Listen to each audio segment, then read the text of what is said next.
Ya banyak faktor Bang, ya apakah ini strategi teman-teman PDIP menunggu sehingga terpuruk betul pelanggaran konstitusionalnya, lalu kemudian baru dipermasalahkan. Karena komposisi untuk mengusulkan impeachment, ya, gugatan terhadap presiden yang melakukan pelanggaran hukum sudah memenuhi syarat kalau PDIP bergabung dengan PKS, Nasdem, dan PKB. Sudah memenuhi syarat? Sudah memenuhi syarat. 237 orang, sepertiga dari anggota MPR 711, 237 orang. Anggota PDIP saja 128, Bang. Ditambah Nasdem sudah berapa? Sudah kayaknya berdua udah bisa itu ya. Ditambah lagi PKS. Sudah sangat cukup itu untuk mengusulkan bahwa apa yang terjadi dalam berbagai proses politik adalah pelanggaran hukum yang dilakukan presiden. Bahkan kalau mau ditarik-tarik Bang, kan bisa juga pakai alasan Undang-Undang Cipta Kerja atau yang KPK atau presiden mengabaikan nilai-nilai etika yang lain yang menurut saya itu bisa digunakan sebagai alasan. Puncaknya misalnya membuat karpet merah kepada anaknya melalui Mahkamah Konstitusi. Itu bisa dijadikan alasan hukum? Bisa. Jadi ada 5 alasan impeachment plus satu korupsi, suap, pengkhianatan terhadap negara, tindak pidana berat lainnya, misdemeanor atau perbuatan tercela. Itu yang paling aneh. Dan keenam, yang plus 1 itu, tidak lagi memenuhi syarat-syarat menjadi presiden. Contohnya apa Bang? Tidak memenuhi syarat menjadi presiden. Tiba-tiba presiden besok pagi gila. Kan nggak masuk 5, jadi masuk ke 6. Dia harus di-impeach.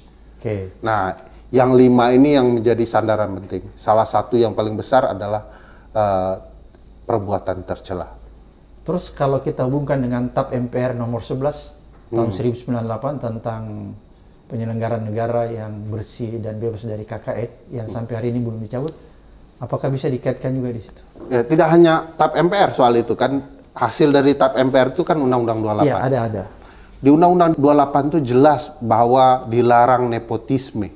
Karena nepotisme itu kan membuka ruang untuk keluarga dan kroni. Udah masuk nih pasal-pasal itu Bang.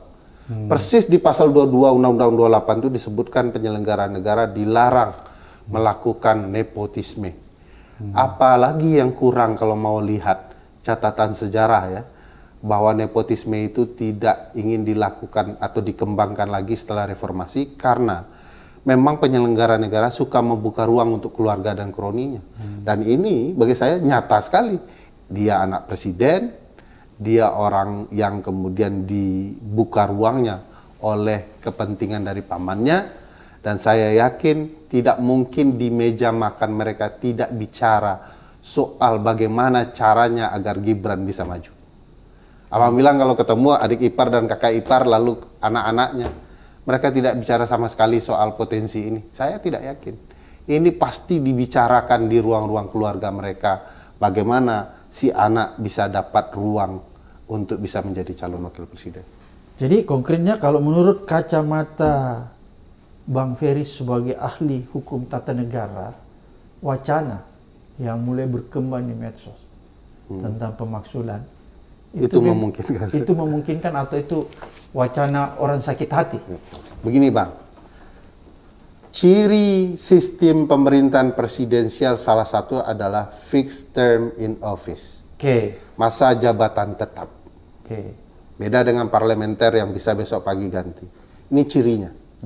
Tetapi untuk mengantisipasi agar presiden atau wakil presiden tidak lupa diri, kemudian mengabaikan nilai-nilai konstitusi yang lain, maka di konstitusi sendiri ada pasal impeachment. Artinya, kalau kemudian presiden di tengah jalan mengabaikan nilai-nilai konstitusi, maka pasal ini wajib diberlakukan. Wajib, Pak. Wajib ya. Kalau nggak ada gunanya nih pasal. Ngapain pasal ini? Emang untuk hiasan di konstitusi. Artinya ketika presiden dalam menjalankan masa jabatannya, dia melakukan pengkhianatan konstitusi, pakai ini pasal. Agar presiden sadar betul bahwa meskipun kekuasaannya penuh, dia dibatasi oleh konstitusi. Kalau konstitusi larang untuk bertindak nepotisme merugikan warga negara, mengabaikan azas-azas kepemiluan, membuat kekuasaan kehakiman tidak merdeka lagi, maka itu saatnya ya Presiden dikenakan pasal konstitusi itu. Clear ya? Clear, Pak. Jadi itu bisa ya? Bisa. Bukan wacana sakit hati ya? Bukan wacana. Apa yang kita sakit hati? Konstitusi kita yang dia rusak, lalu kemudian kita bilang, ya nggak apa-apa, yang penting Presiden jalan terus dengan keluarganya. Tidak boleh. Konstitusi itu adalah pagar. Oke. Kalau kemudian ada banteng yang nabrak-nabrak pagar roboh, tugas kita memastikan agar banteng itu harus dieksekusi kan, agar kemudian pagar-pagar rumah bernegara dan berbangsa kita tidak hancur. Begitu pagar itu hancur, Bang, kita adalah korban berikutnya. Dan saya, Bung Ferry, tidak mau jadi korban. Saya tidak mau jadi korban. Bang Ferry juga memilih itu kan? Nggak mau jadi korban? Saya juga. tidak mau. Oleh karena itu clear ya? Clear bahwa ada ruang di konstitusi untuk mengimpeach presiden yang melanggar hukum. Oke.